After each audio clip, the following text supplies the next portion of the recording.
is the end, beautiful friend. Listen to the hummingbird, whose wings you cannot see. Listen to the hummingbird. Silencio, por favor. Listen to me. Durante los capítulos anteriores, hemos intentado exhibirles la secuencia completa de acontecimientos de los atentados del 11 de marzo. Para ello, además de recurrir a investigaciones periodísticas más o menos conocidas, les hemos mostrado un amplio desfile de jueces, abogados y fiscales, defensas, testigos y muchos agentes de los cuerpos y fuerzas de seguridad del Estado, tanto miembros de base como mandos superiores. Todos ellos declarando en sede judicial, la fuente fundamental que nos ayudará a crearnos una opinión fundada sobre estos hechos que cambiaron para siempre la historia de España. Un caso de proporciones tan inmensas como horribles, que tuvo involucradas a todas las ramas policiales del país, desde la policía local hasta el CNI, pasando por GEO, TEDx o Policía Científica, a todo el Poder Judicial y también al Ejecutivo. Y para llegar a crearnos esa opinión fundada, es necesario saber quién es quién en toda esta trama, de dónde vienen, qué papel jugaron y a dónde llegaron.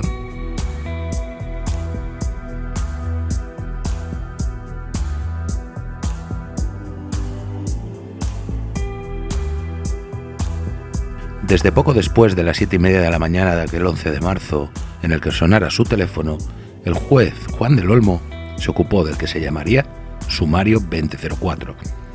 Un hombre tranquilo, poco amigo de los focos y mucho menos de las filtraciones. Esa discreción no le granjeó demasiados enemigos, pero tampoco amigos. Y es precisamente por esa falta de amigos que llegaron todas las presiones políticas, periodísticas y hasta de la misma carrera judicial.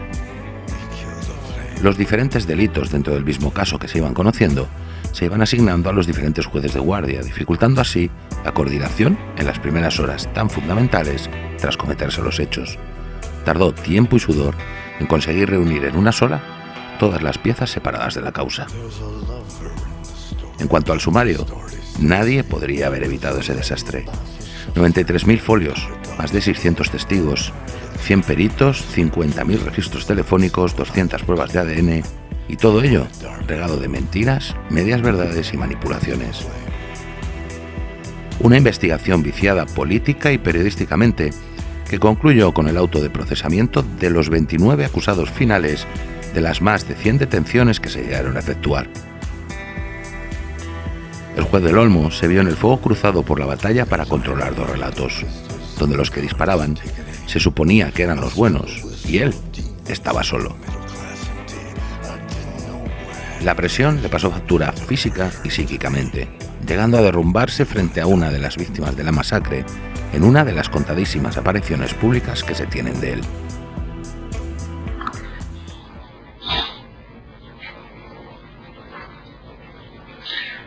Laura, la justicia va a dar respuesta a muchas cosas. De eso no te quepa duda. No nosotros individualmente. La suma de todos lo va a conseguir. Por ti y por todos los que han sufrido. Así, tras el juicio, volvió a su tierra natal, Murcia, alejado totalmente de los focos para casarse y continuar allí con su carrera de una manera más tranquila.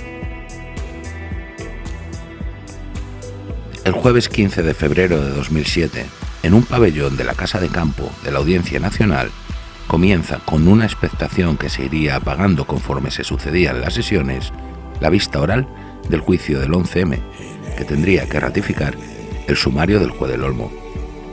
57 intensas sesiones ante un tribunal que componían 3 jueces, Fernando García Nicolás, Alfonso Guevara, y lo presidía Javier Gómez Bermúdez.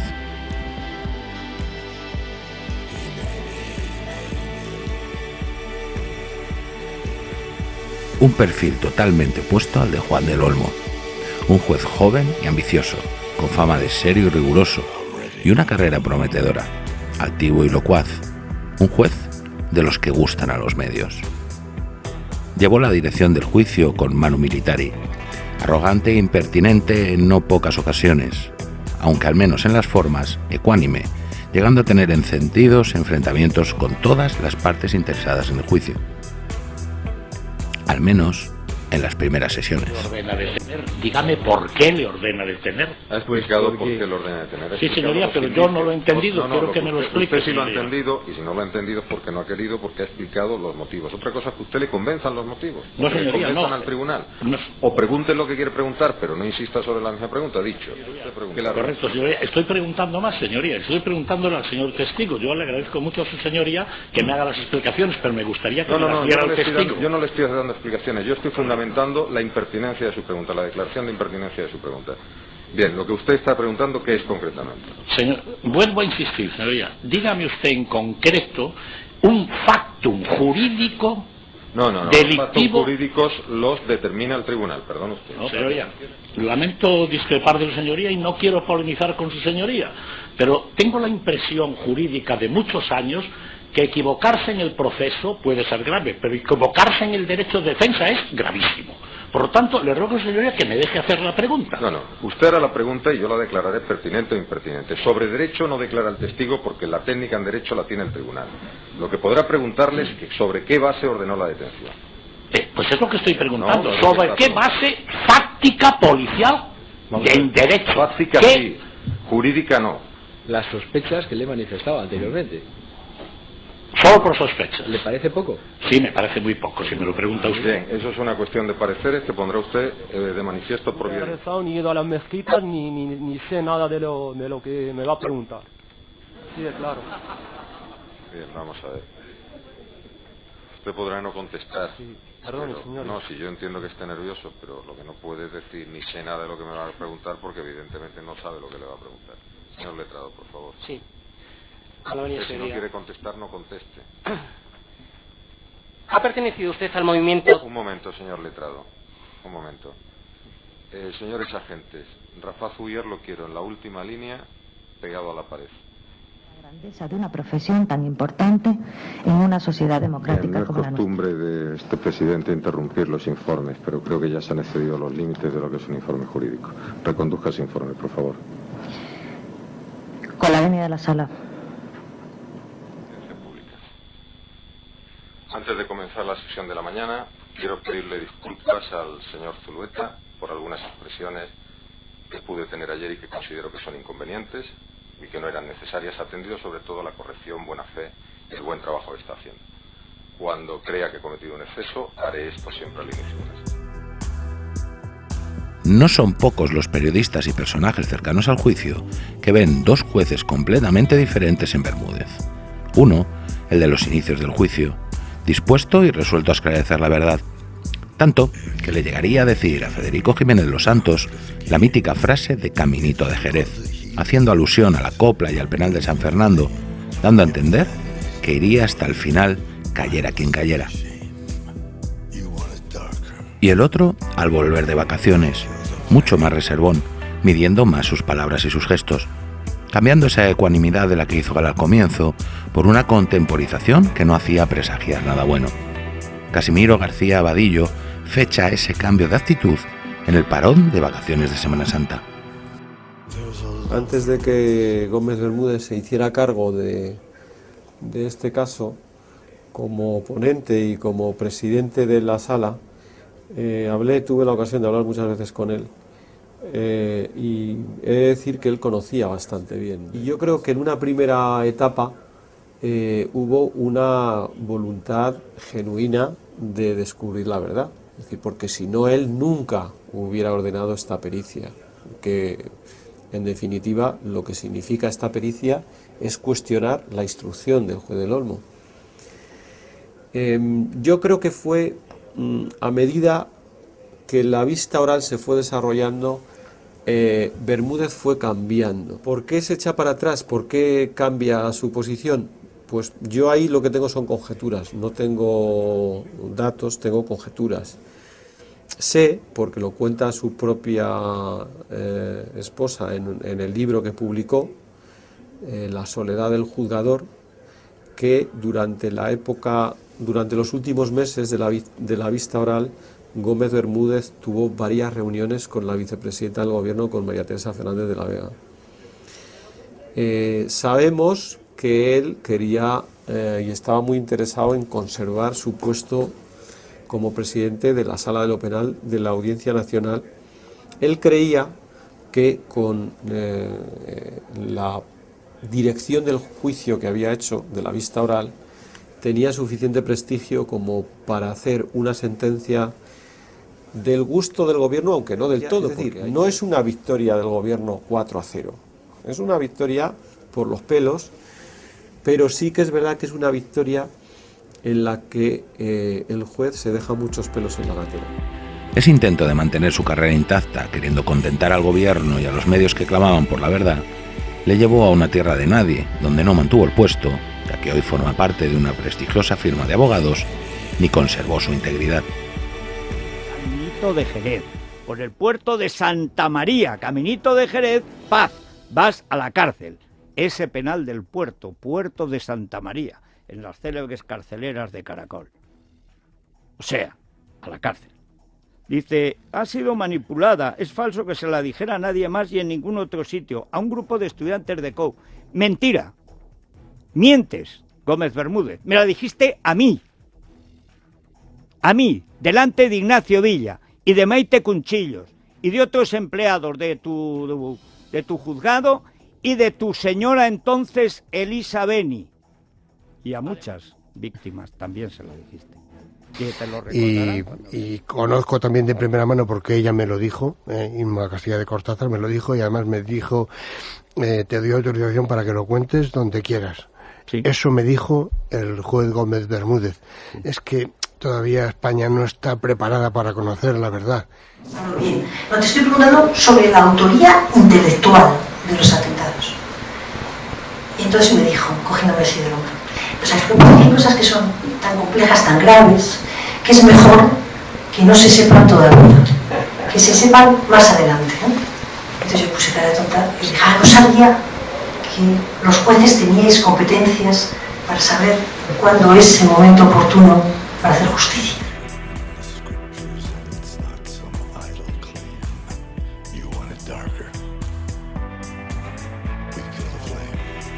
El peso del caso, aunque siempre bien flanqueada por el también fiscal Carlos Bautista y el fiscal jefe de la Audiencia Nacional, José Zaragoza, lo llevó Olga Sánchez, que también fue la encargada de la fase de instrucción junto al juez del Olmo.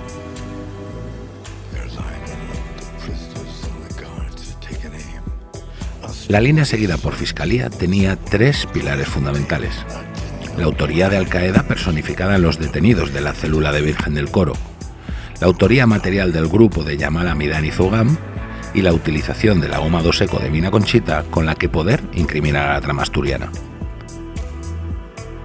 Como es lógico, sus interrogatorios iban encaminados a demostrar sin fisuras sus conclusiones previas, pero a medida que iban pasando las sesiones aparecían cada vez más dudas, además de un exceso de celo a la hora de tumbar cualquier argumento que pudiera dejar entrever cualquier posible participación de ETA en los atentados.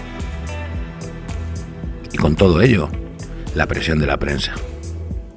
Y la memoria de las víctimas no han sido merecedoras del tratamiento que se ha realizado en algunos medios de comunicación de los atentados, por personas que a lo mejor en su momento pudieron aprobar la carrera de periodismo, pero que no tienen la altura y la grandeza de una profesión tan importante en una sociedad democrática como la nuestra. No es costumbre de este presidente interrumpir los informes, pero creo que ya se han excedido los límites de lo que es un informe jurídico. Reconduzca ese informe, por favor. Con la venia de la sala. Se han publicado o hablado cosas de este Ministerio Fiscal y de otras partes que hemos trabajado.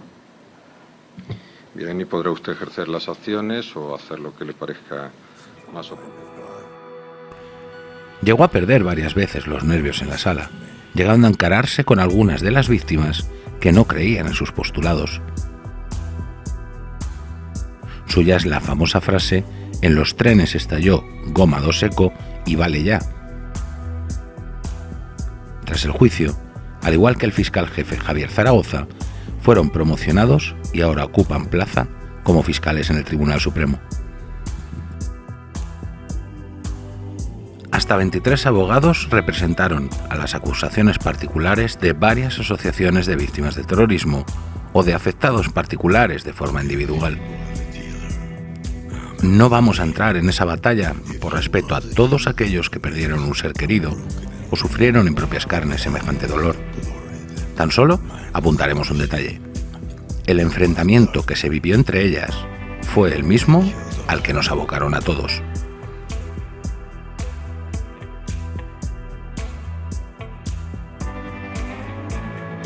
Uno de los muchos detalles que marca este caso es la rapidez con la que se resolvió.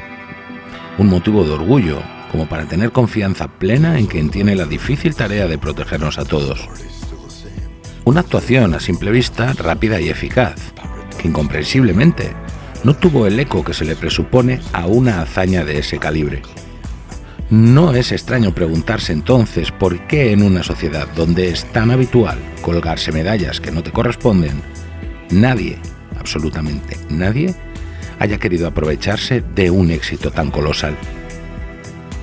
A no ser que el éxito no fuera tal, y así nadie quiera removerlo, evitando miradas, preguntas y pensamientos indiscretos. Nadie debería dudar de los cientos de buenos policías que hicieron muy bien su trabajo, jugándose la vida e incluso perdiéndola. De la misma manera que sería absurdo pensar que los buenos fueron todos. Se comparece al testigo número 33, don Juan Jesús Sánchez Mazán. Desde Atocha dirigió todas las labores de recogida de muestras en los momentos posteriores al atentado. Se encontraba en Canillas cuando la Renault Kangoo llegó para ser examinada, llevándose los restos de explosivos y los detonadores encontrados para su análisis. Ordenó recoger toneladas de muestras de los focos de explosión a medida que se iban desguazando los trenes, que nadie sabe dónde están. Llegó a la comisaría de Vallecas poco después de que se encontrara la bolsa sin estallar, y cuando fue desactivada, se llevó el explosivo y el teléfono móvil. También estuvo en Leganés, y también fue el encargado de llevarse todas las pruebas y vestigios después de la explosión del piso. ¿Qué se hicieron con los restos de los focos de los trenes? Bien, los restos, según se iban recogiendo, se llevaban a la unidad central, y en la unidad central se establecieron 3 niveles de selección de restos. Y se iban seleccionando progresivamente. Y se iban clasificando. De los TEDAS, claro. La unidad central de los TEDAS, sí. Por lo que usted nos está manifestando, la recogida y la custodia de esos restos de foco los tenía la unidad central de desactivación de explosivos. Sí. Bien, yo llegué a Atocha a las 8:10, ya estaban trabajando allí 2 TEDAS. Uno a las 11:15, 11:30 es cuando se manda la primera nota con los primeros datos que se tenían de todo lo que había ocurrido hasta ese momento. Y a las 12:15 o 12:30 empezaron a llegar los primeros restos a la unidad central y se empezó a trabajar con ellos. Sí, a las 12 o 12:15 empiezan a llegar los primeros restos, trabaja la peritoquímica con ellos y a las 2 horas, a las 14 horas, se obtienen los primeros resultados, que es dinamita. Ahí estaba el comisario general de Seguridad Ciudadana, estábamos juntos en el despacho contiguo a donde está el laboratorio, grupo de investigación, y la inspectora fue a comunicarlo. Nos lo comunicó a los dos, al comisario general y a mí. Poco después nos vamos a la cafetería a tomar algo y estábamos allí los jefes de sección y me llaman a mí, no sé si me llamaron cuando yo había llegado a la cafetería, un poco antes, me llaman de policía científica de que va a ir una furgoneta a las instalaciones de la unidad porque tenían que hacer una inspección. Estamos allí en la cafetería y al comunicarme eso, yo se lo digo a él, lo informo y nos fuimos todos hacia la sede de la unidad donde estaba la furgoneta. Como está la cafetería bastante cerca, pues tardamos muy poco. ¿Eso en Canillas? En Canillas, sí, estamos hablando en Canillas, donde está la sede de la unidad central. Fuimos hasta allí, hasta el laboratorio y estuvimos observando lo que se había encontrado, y eran 7 detonadores, unos restos de rabiza y un trozo de cartucho de goma 2. Un extremo. Nosotros lo que hicimos inmediatamente es comunicar con la empresa, los citamos para que comparecieran en la unidad, estuvieron allí a las 5 de la tarde y, bueno, nada más verlos los identificaron como producidos en su empresa. Y a las nos vamos a las 2:40 o las 2:30 horas del día 12, que es cuando yo recibo la comunicación de que había aparecido una bolsa en Vallecas, la desactivación. Yo cuando llegué ya estaba el grupo de Madrid bajando el material de la furgoneta para proceder a la desactivación, y bueno, a las 5:30 de la mañana pues estaba desactivada la bomba. Cogimos todos los restos, todos los componentes de la bomba y lo llevamos a la unidad y empezamos inmediatamente a trabajar, por supuesto, sobre... Y llegamos al día 2 de abril, que yo a media mañana recibo una comunicación de la Guardia Civil de que había sido localizada una bomba en las vías del AVE, y a las 14:30 o las 15 horas me llama el comisario general de Seguridad Ciudadana, de quien dependía entonces, y me dice que hay órdenes para que yo me vaya al lugar donde está la bomba, con alguien, por supuesto, y yo siempre voy acompañado por un jefe de sección o algún otro TEDAS, jefe de grupo de formación, y nos ponemos en el día 3, ¿no? El día 3 de abril. En la mañana me llaman de la Comisaría General de Información para que se nombre un equipo porque se va a proceder a un registro en un domicilio de Leganés. Serían las 12 o 12:30. Entonces, a las 16:30 o las 16:30 o 17 me llama el Comisario General de Seguridad Ciudadana de que se había producido un tiroteo en Leganés y que nos fuéramos para allá.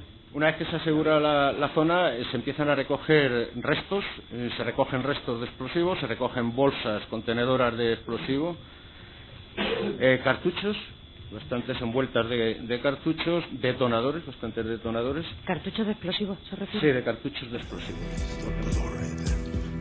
Podemos encontrarle en todos los escenarios de esta gran función. Cosa lógica de pensar siendo TEDx, si no fuera porque los protocolos de actuación dicen que su unidad tan solo debe prestar apoyo a las secciones provinciales cuando éstas lo demanden, porque no es perito químico especializado en explosivos, ni tampoco TEDx. No lo sé, yo tampoco soy perito. Vale, pero es ella la perito la que lleva a cabo todos los análisis y si el testigo no es técnico y usted se lo imagina, mal camino. Bueno, ¿Usted sabe cómo se desactiva un artefacto de esas características? No, eso lo explicará el operador número 1, yo no soy TEDAS. Durante el juicio quedó bastante claro que Sánchez Manzano a lo que se dedicó fue a hacer acopio de pruebas, restos y muestras. De lo demás, tampoco es que se enterara de mucho. La que le comunican a ustedes a las 8:30 de la mañana, si allí en la estación del Pozo se utilizaron perros para la detección de la existencia de explosivos. Lo ignoro. ¿Lo ignora? Lo ignoro, en el Pozo no lo sé si se utilizaron. ¿El escenario del Pozo era similar al de Atocha? No lo sé, pero me imagino que las circunstancias serían parecidas. La pregunta es, ¿usted sabe cómo se desactiva un artilugio o artefacto explosivo como el de la mochila de Vallecas o el del Pozo, perdón? No, yo no soy TEDAS y no lo ignoro qué procedimientos van a aplicar. ¿Se lo comentaron o comentaron sus hombres cómo lo habían hecho? No. O sea que de las mochilas que explosionaron, de las bolsas que explosionaron, no recogieron absolutamente nada.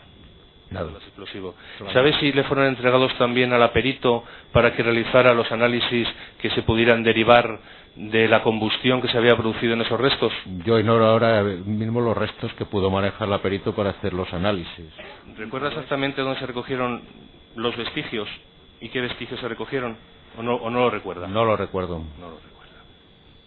¿Cuándo estuvo recibiendo caolines de Merillés, envoltorios de cartuchos envueltos en color marrón claro? ¿Me pregunta a mí? Sí, desesperante. y tan solo les hemos mostrado un interrogatorio. Las respuestas a los demás letrados de otras acusaciones particulares y abogados defensores discurrieron por la misma senda de ignorancia, desidia, desconocimiento y fallos en los protocolos. Y todo eso, siempre siendo bien pensados. Quien sí pensó mal fue la Asociación de Ayuda a las Víctimas del 11M, que se querelló contra él por falso testimonio, encubrimiento y omisión del deber de perseguir delitos. También fue la diana de Pedro J. Ramírez y Federico Jiménez Los Santos, quienes en varias investigaciones periodísticas pusieron en evidencia y en graves apuros al ya exjefe de los TEDx. La querella de la Asociación de Víctimas, representadas por Chema de Pablo, fue archivada tras la caída en desgracia de la juez que la admitió, Corocillán. La querella de Manzano hacia los periodistas también fue archivada, dando validez a todas las informaciones que ambos medios habían publicado. Hoy, Sánchez Manzano disfruta de un plácido retiro.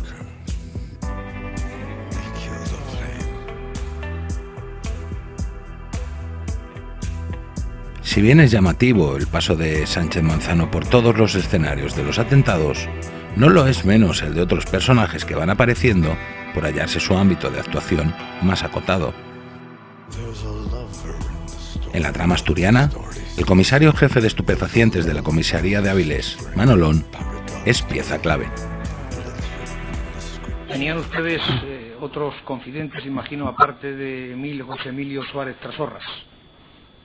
Sí, aunque yo quiero seguir contando que no es un confidente, no es un colaborador. Como él había varios, sí.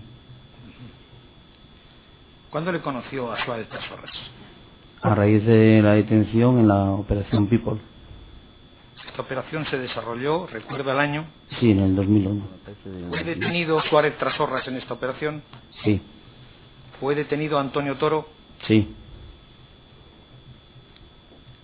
¿Qué se incautó en esta operación? Y en Avilés en concreto se incautó, me parece que cerca de 60 kilos de hachís y luego aparecieron 96 que eran detonadores y 16 cartuchos de dinamita. Trasorras comenzó a trabajar para la policía a raíz de ser detenido junto a su cuñado Antonio Toro en la Operación People, a cambio de que ambos fueran puestos en libertad. Aunque Manolón intentó negar durante todo el interrogatorio la trascendencia de las informaciones de Trasorras, quedó bastante claro que aquella relación iba mucho más allá de una simple colaboración policial. ¿Estas informaciones a cambio de qué se las daba? Pues a cambio de nada. ¿Perdón? A cambio de nada. No, la información primera que nos aportó fue lo relativo a su cuñado Antonio Toro y bueno, y lo del resto pues no la daba, le preguntaba y me facilitaba la matrícula, el teléfono sin problema ninguno. Sin exigir el nada a cambio. Sin exigir nada a cambio. En ese momento se entabló una relación, podemos decir, de confidente entre Suárez Trasorras y usted. Ya le he dicho en repetidas ocasiones que no hay tal relación de confidente. Me quiere llamar colaborador ocasional y por mi parte. Sí.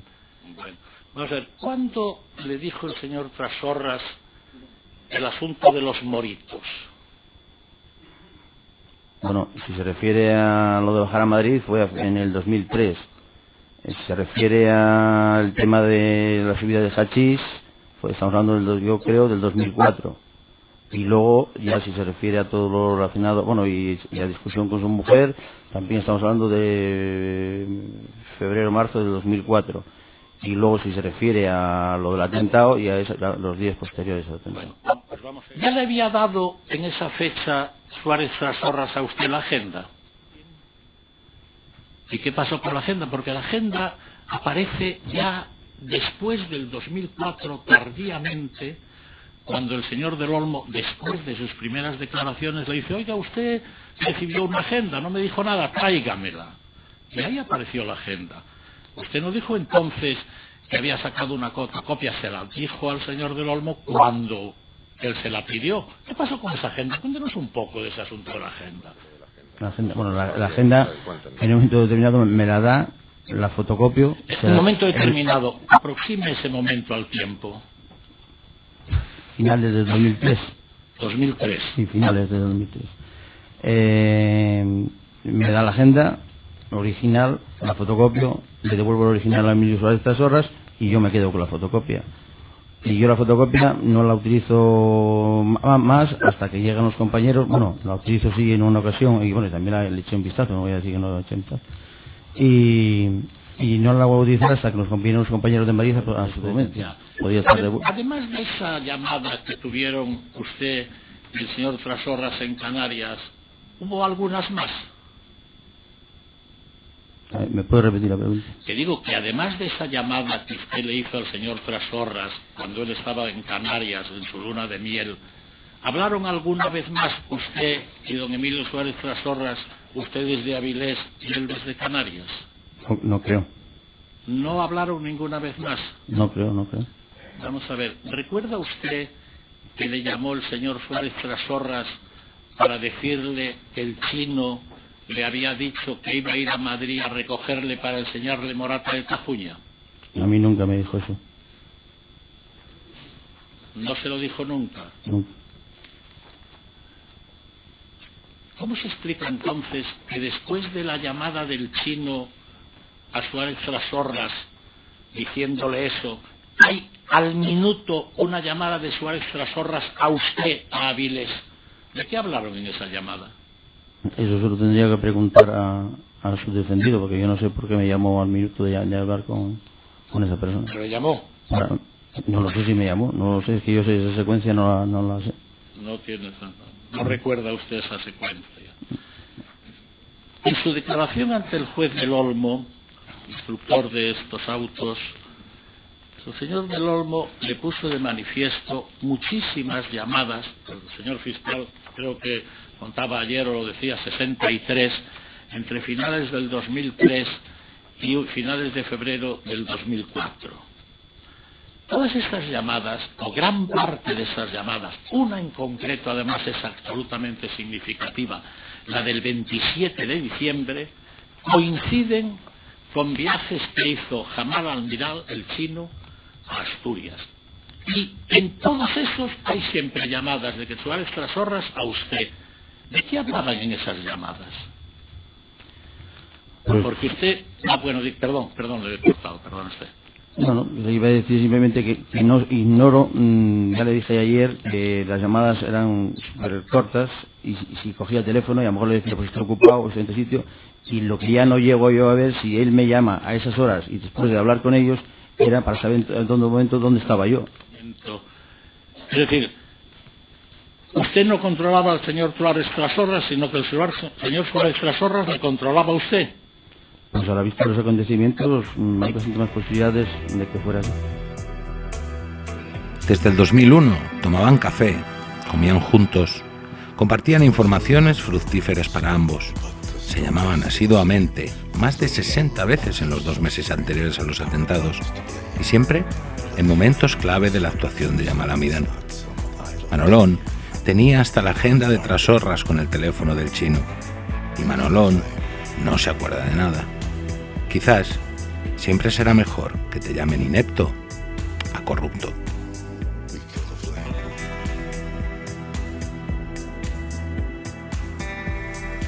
Del tráfico de explosivos y el viaje del chino aquel fin de semana de diciembre, no solo estaba al tanto la Policía Nacional.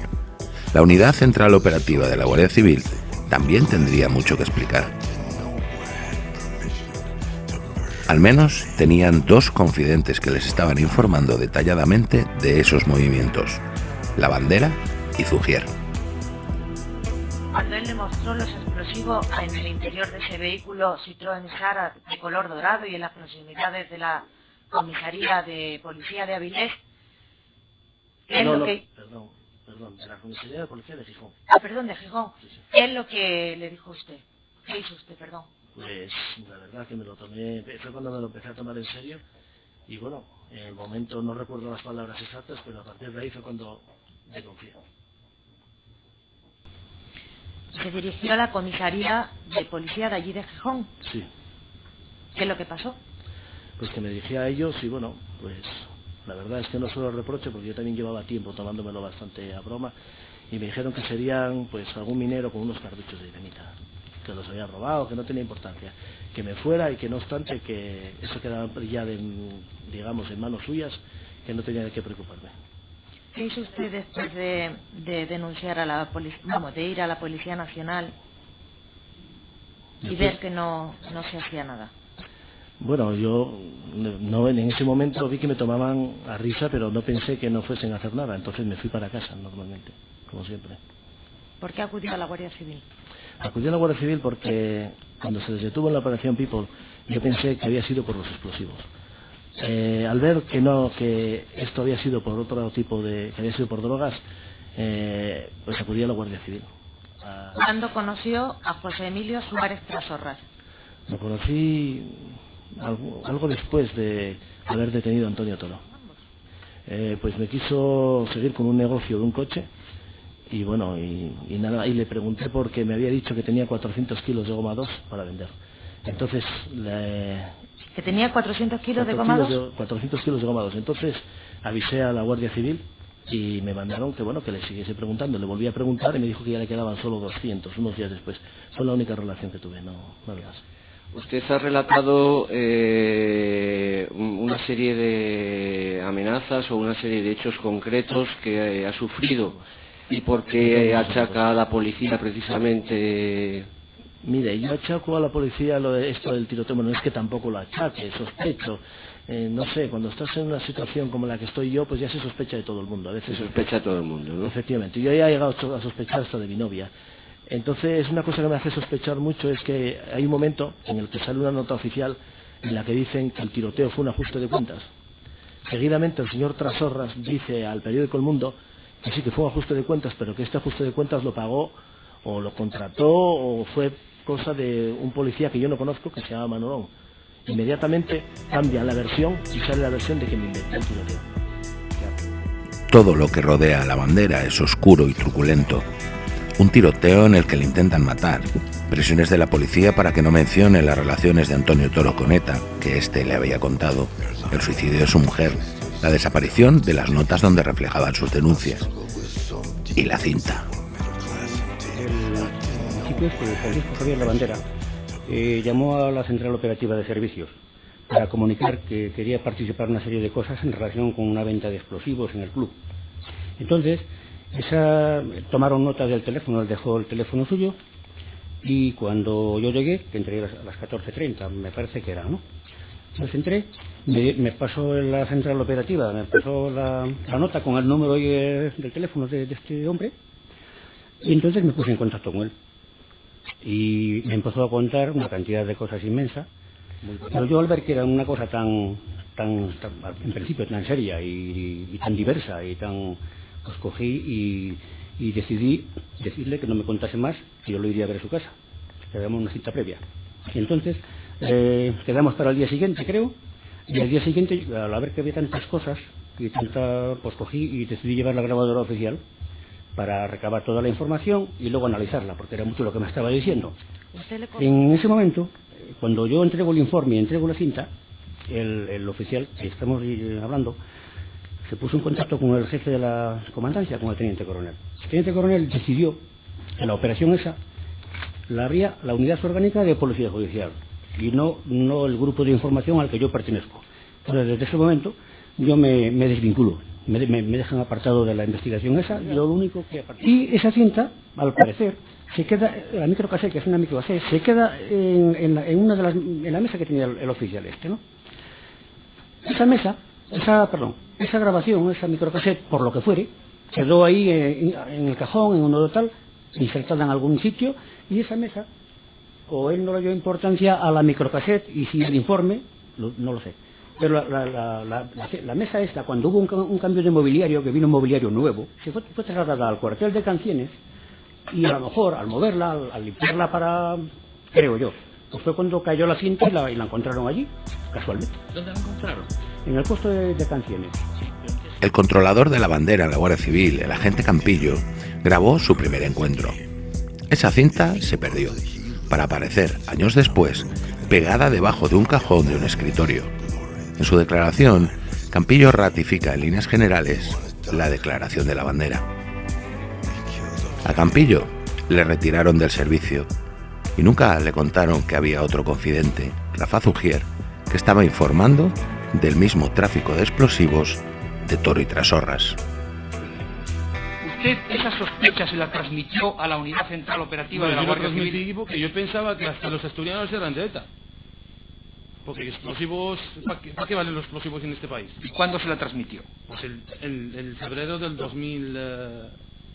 en febrero, en marzo, en septiembre y en todo el año 2003, diciendo que esta gente quiere vender 150 kilos, que esta gente quiere vender 150 kilos. Sí, aquí van a valer. Sí, que Trasorras y Toro querían vender 150 kilos. De Zugier ya hemos hablado largo y tendido en capítulos anteriores. Un buscavidas en el más amplio sentido de la palabra. Trató de liberarse de la cárcel y su credibilidad tiene ese techo. Lo que no está en cuestión es que avisó de lo que venía. El agente Víctor, su controlador de la UCMO, explicó la razón por la cual los reiterados avisos de Zugier cayeron en saco roto. ¿Recuerda usted que le comentó que había contactado con personas que podían proporcionar explosivos? Sí. ¿Recuerda con qué personas, de qué personas hablaba? Sí, la primera persona a la que nos identificó fue una persona que se llamaba Antonio, la que nos decía que el alias era el Toro y que había estado en la prisión en Villabona y que este tenía un cuñado que posiblemente fuese su socio. ¿Le encomendaron ustedes a Rafa Zugier que se desplazara a Asturias para identificar a estas personas? Sí. ¿Se llevó a cabo algún? Sí. ¿Cuál le llamó Rafa para indicarle que había obtenido una muestra de explosivos? Sí. ¿Cuándo? Fue en el mes de febrero, creo recordar que fue en el mes de febrero del 2003. ¿Le mencionó algo acerca de alguna cantidad de explosivos? No recuerdo la fecha en que nos lo dijo, pero sí, no sé en qué fecha, no la puedo concretar, pero sí, en un momento dijo que podían ya conseguir una cantidad en torno a los 150 kilos. 150 kilos de explosivos. Un confidente cuyas informaciones anteriores habían resultado fructíferas avisó del tráfico de explosivos. Dio nombres y datos de 2 asturianos que estaban fichados, pero no los localizaron. Le pidieron una muestra y cuando Zugier la entrega, ni la analizan, ni toman huellas, ni ADN. No le dan importancia a un uruguayo traficante de armas y tampoco encuentran la casa de Yamal Amidán después de que Zugier les diera la dirección 3 días después de los atentados. Y nada de esto lo declaró ante el juez del Olmo porque se le olvidó. ¿Por qué no mencionó usted este extremo cuando declaró ante el juez de instrucción del Central 6? En su primera declaración. Por olvido. ¿Por olvido? Sí, por desgracia. ¿Por olvido siendo una cantidad tan importante de la que estábamos hablando? Tal vez no se me preguntó en concreto sobre ese detalle y bueno, pues evidentemente sí me pasó. Después de esta actuación, el entonces alférez Víctor fue ascendido a teniente. Viendo todo esto, parece que Trasorras y Toro gozaban de una suerte extraordinaria en sus quehaceres cotidianos, o quizás lo que tenían era un ángel de la guarda al que le llamaban el asesor. Suerte o ayuda que se les acabó cuando una mañana de marzo explotaron 10 bombas que mataron a 192 personas. Curiosamente, lo mismo que les pasó a la célula de Virgen del Coro y a los 7 de Leganés.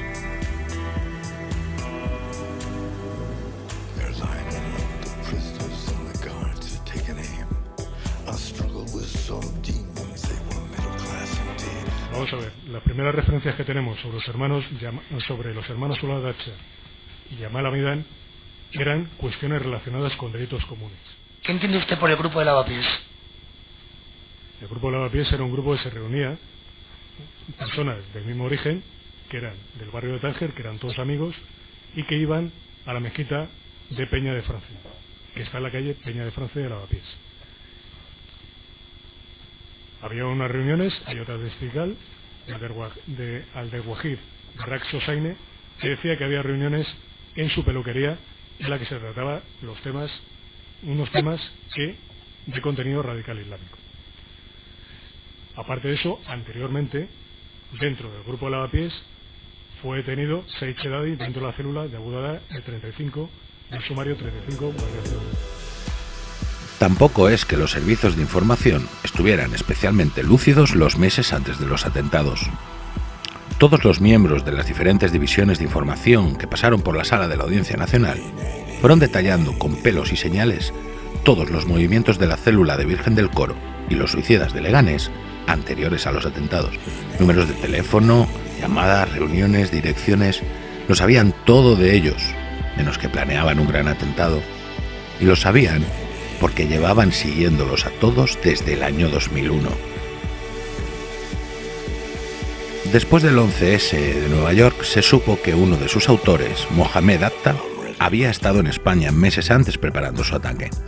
De esa investigación, la Operación Dátil, dirigida por el juez Baltasar Garzón, se detuvo a varios yihadistas pertenecientes a la que se denominó Célula de Abu Dada.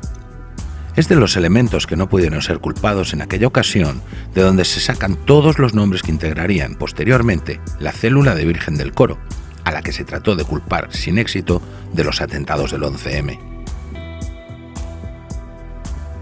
En las escuchas telefónicas y el tráfico de llamadas entre los investigados aparecen el chino y el tunecino, que llegaron a ser seguidos físicamente hasta 8 veces en febrero de 2004. Incluso el confidente Cartagena llegó a declarar haber visto al tunecino reunido con la policía. A escasos 3 días de cometerse los atentados, en una decisión incomprensible, la policía le pidió al juez detener los seguimientos. Toda esta descoordinación, errores, falta de celo o exceso de confianza, siempre confiando, claro, en la bondad e intachable reputación de cuerpos y fuerzas de seguridad del Estado, no pudieron pasar desapercibidas, y el juez Gómez Bermúdez no tuvo más remedio que hacer referencia a ello. Eso sí, habría de corregirse en futuros casos. Para este, no pasó nada.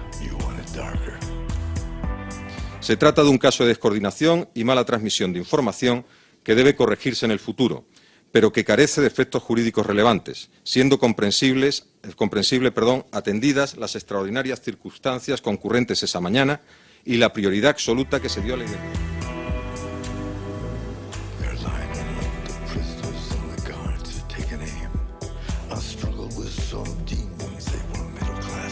Una de las mayores incógnitas todavía hoy sin despejar es el explosivo que se utilizó en los trenes. Y por ahí atacó una de las asociaciones de víctimas, representadas por el abogado Chema de Pablo. Un juzgado de Madrid ha admitido a trámite la querella de la Asociación de Ayuda a las Víctimas del 11M contra el antiguo responsable de los TEDx. Esta decisión se produce solo 5 días después de que se presentara la querella criminal con una rapidez. La asociación que preside Ángeles Domínguez les acusa de entorpecer la investigación de la matanza y de hacer desaparecer las pruebas que hubieran permitido saber qué explotó en los trenes, una de las mayores incógnitas que dejó sin cerrar la sentencia del mayor atentado de la historia de España. Tras todas las incongruencias operativas demostradas en el juicio de la Audiencia Nacional y sobre todo por una posible vulneración en los protocolos de actuación, la Asociación de Ayuda a las Víctimas del 11M se querelló contra Sánchez Manzano y la jefa del laboratorio de los TEDx. La querella fue por destrucción de pruebas y el caso fue poco a poco derivando en una enmienda a la totalidad a la sentencia de la Audiencia Nacional dictada por el juez Gómez Bermúdez. Ambos han confirmado que efectivamente la práctica habitual era entregar los vestigios que se recogen en un atentado, entregarlos siempre a la policía científica para que se haga cargo y los analice, ¿no? Que es lo que no ocurrió en el 11M, ¿no? Las dos declaraciones de este viernes han vuelto a rebatir la versión del que fuera jefe de los TEDx en el momento de la masacre. Los testigos de hoy fundamentalmente han servido para comparar lo que se hacía habitualmente con lo que hizo Sánchez Manzano en el 11M, que es muy diferente, ¿no? Durante su declaración, el exsubdirector general de la Policía Nacional, Pedro Díaz Pintado, ha confirmado que nunca se eliminan restos de la escena de un crimen sin autorización judicial. Dice Díaz Pintado que desde Renfe preguntaron qué hacían con los vagones siniestrados y que por ello se pidió autorización para desguazarlos al juez de la Audiencia Nacional, Juan del Olmo. Esa autorización nunca llegó, por lo que ni se ordenó la destrucción de los trenes ni tampoco se mandó conservarlos para investigaciones posteriores. Además, el químico Manuel Escribano, el segundo testigo en declarar, confirma que aunque lo normal hubiese sido enviar los restos a los laboratorios de la Policía Científica, esto nunca sucedió. El perito de la Policía Científica ha explicado que los días 11 y 12 tuvieron todo preparado en el laboratorio pensando que les iban a empezar a llegar los vestigios y que, bueno, que definitivamente no les llegaron. Sánchez Manzano contraatacó con otra querella contra los medios y periodistas que apoyaban estas investigaciones. Cargo. 16 de septiembre de 2009. Sánchez Manzano recibe un fuerte revés judicial al rechazarse la querella que interpuso contra el diario El Mundo y Federico Jiménez Los Santos por intromisión del derecho al honor. En su auto, el juez no solo absuelve a Jiménez Los Santos, Pedro J. Ramírez, García Abadillo o Fernando Mújica, sino que también alaba el celo profesional de los periodistas sobre la trama de explosivos del 11M. La juez Corocillán sigue adelante y parece que va por todas. 9 de marzo de 2010. Solicitan al Ministerio del Interior que facilite, entre otras cosas, los protocolos de los TEDx y la lista de agentes que custodiaron los kilos de pruebas que se recogieron en los escenarios de la masacre y que posteriormente desaparecieron, los hombres de Sánchez Manzano. Interior tarda un año en responder y trata sin éxito de que se le exima de entregar dichos documentos. Decía el departamento de Rubalcaba que era secreto, pese a que Manzano había facilitado ya los protocolos en su malograda querella contra El Mundo y Jiménez Los Santos. 2 de marzo de 2011, un año después de solicitar los documentos, Interior entrega únicamente el protocolo. El juzgado da un ultimátum a Interior para que en 10 días entregue los documentos que faltan, es decir, la lista de agentes y la llamada Circular 50 con el reglamento de actuación en caso de atentado terrorista. 4 de marzo de 2011, El Mundo hace público el ultimátum del juzgado del departamento de Rubalcaba. Interior emite un comunicado negándolo todo. Un día después, El Mundo pone negro sobre blanco las mentiras del departamento de Pérez Rubalcaba en el caso Sánchez Manzano y la ocultación de pruebas, publicando el documento del juzgado. 10 de marzo de 2011, Sánchez Manzano solicita que se le juzgue por colaboración con banda armada para que el caso pase a la Audiencia Nacional. 11 de marzo de 2011, comienzan a prestar declaración los TEDx que se llevaron los kilos de pruebas recogidas en los focos de los trenes y que finalmente... Sindicatos policiales, asociaciones de la Guardia Civil y más asociaciones de víctimas de terrorismo se adhieren a la querella contra Sánchez Manzano. Sí, contra el inspector Sánchez Manzano. Pero relacionada contra este señor Sánchez Manzano, ¿pero derivada del 11M o al margen del 11M? No, derivada del 11M, es decir, estamos personados en la querella. Y concretamente acusan de... No, nosotros lo que estamos es colaborando con esa asociación de víctimas que ha interpuesto la querella. Van también con las asociaciones. Es que... ¿Cree usted que está obstruyendo o obstaculizando, mejor dicho, el Ministerio de Interior, la labor de una juez, en este caso Corocillán, que quiere seguir investigando el papel de los TEDx y concretamente del señor Sánchez Manzano, aquel 11M? La obligación de cualquier ciudadano, y más si hablamos de poderes públicos, y en este caso del gobierno, es colaborar con la justicia. Es decir, si cualquier ciudadano está obligado de forma normal a colaborar con esa justicia, más los poderes públicos, ¿no? Esa es una máxima que está ahí que desde luego debemos de poner de manifiesto.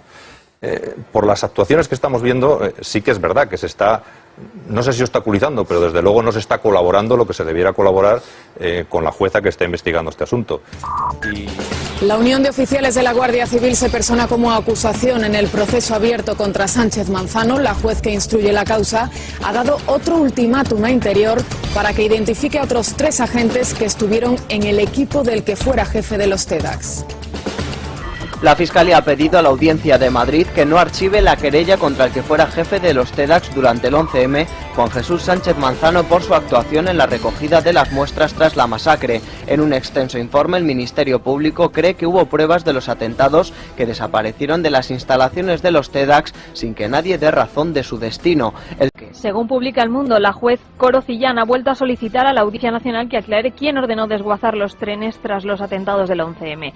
Cillán quiere saber si fue el juez juez instructor del caso, Juan del Olmo, el que dio la orden. La magistrada ya hizo este requerimiento al tribunal en junio y todavía no ha obtenido respuesta. El juez Gómez Bermúdez señaló en 2007 que la destrucción de los trenes comenzó el 13 de marzo, aunque se produjo en la noche del 11 de marzo.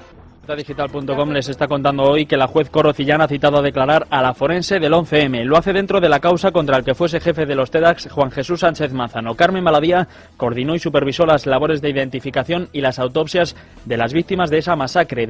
La forense que coordinó las autopsias de los 191 muertos del atentado del 11 de marzo de 2004 ha asegurado que no encontró restos de metralla en los cuerpos. El testimonio de Carmen Baladía ante la juez Corocillán, que instruye la investigación contra el jefe de los TEDx, Juan Jesús Sánchez Manzano, desmonta en parte la sentencia del 11M, que sostenía la relación entre los explosivos de los trenes y los de la mochila de Vallecas y la furgoneta que fue encontrada en Alcalá de Henares. En primer lugar, los restos de los trenes en tiempo récord, y en segundo lugar no entiende el trabajo del juez del Olmo, al que llamará, dicen, a declarar.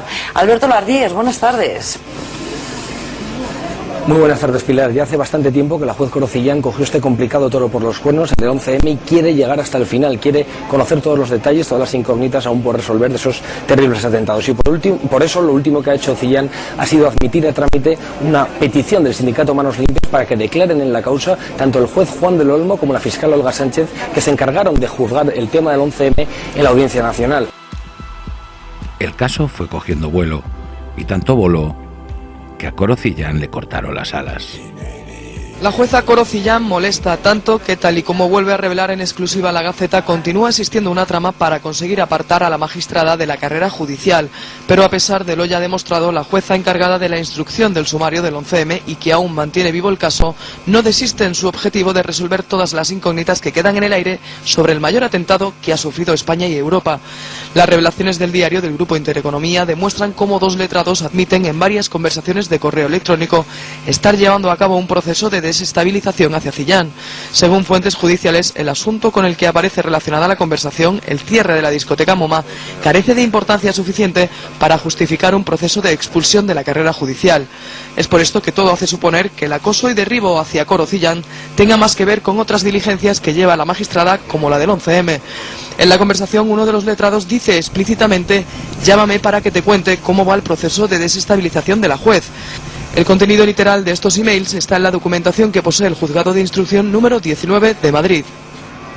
Corocillán, titular del Juzgado de Instrucción número 43 de Madrid, está investigando la presunta destrucción de pruebas inmediatamente después del atentado terrorista a cargo del jefe de los TEDx, Juan Jesús Sánchez Manzano.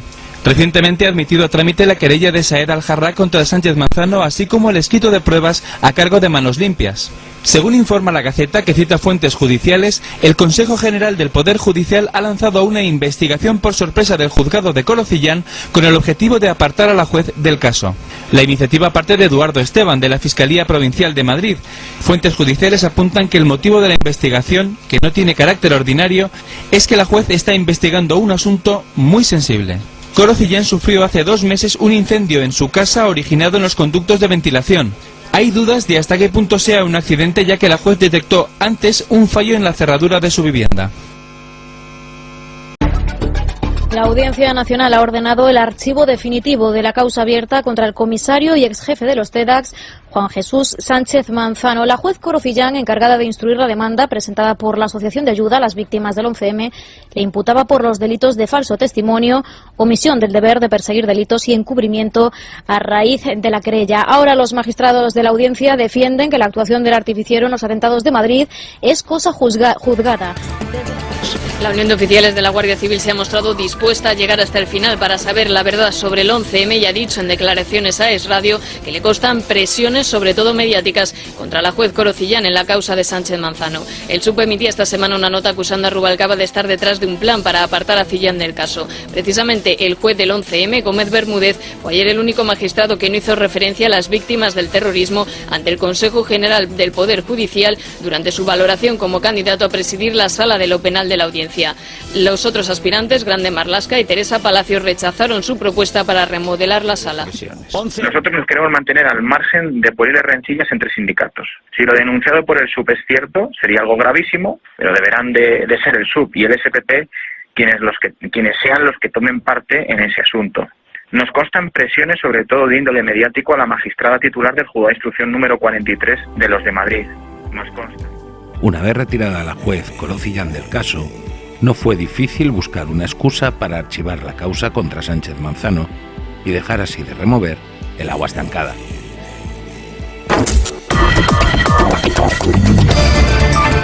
La Audiencia de Madrid archiva la causa contra Sánchez Manzano sin abordar si hubo destrucción de pruebas en el 11M, una decisión que se adopta además en contra del criterio del Ministerio Fiscal. La Sala se agarra al archivo por el Juzgado número 6 de Madrid en 2009 de una denuncia presentada por el partido extraparlamentario Alternativa Española basada en el libro Titadine del perito químico Antonio Iglesias.